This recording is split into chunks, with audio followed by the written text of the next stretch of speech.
ده انجام ایریشن دولتا ترکا داگرکرین لسر کانتون عفرین شهبایه زیادتری 100,000 کس به دار زوره هاتن کجبر کرن. ریوبریا خواسر هرما باکور روشلات سوریه جبو کوره لبر کم کجیان بگره ریج کجبران را وکر داکو درباسین جهم با اولین هرمه ببن. ریوبریا خواسر کجبرین عفرین شهبایه درباسی کانتون رقا طبقه جزیره و فراتی کرن و پیدوین وان دابین دکه. کوچبرین کانتون عفرین شهبایین کو درباسی کانتون طبقه بونه دیار کرن کو او دناو 7 سالان ده دو جاران به دار زوره هاتن کوچبر کرن. هاجی ام لهرما طبقه نه دفداره دو ام زور و زحمتیه پردکشینن لیل فداره کی لخودی مدرد کافه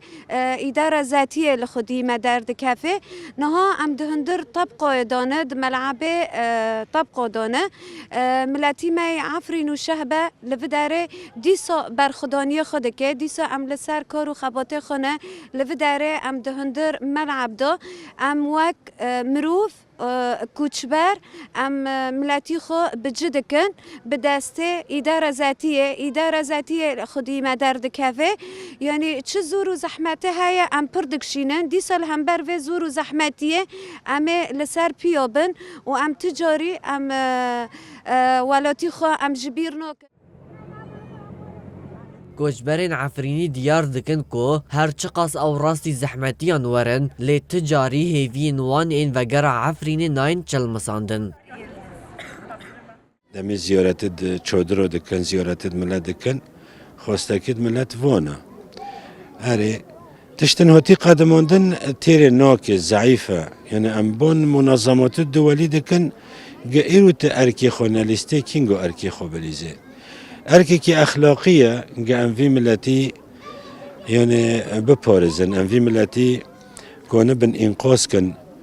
ج کوچبریه ام کنه بن انقاذ کن ج تغییری که دموگرافی ج سرف دبلو نبید هندری خوام پیدا به ولکن و درفت کیم بنا یعنی ملتن هن جار جارا بر قومش لداره بر کوبانی داره بر حسک داره. پشتی در بازبون هیئت تحریر الشام لحلبه یکسر چتین دولتا ترک ایریشی باجار شهبای او تل رفعتی کرن و جارا کدن به دار زوری کوچبرین عفرینی و خلکن شهبای دان کوچبر کرن.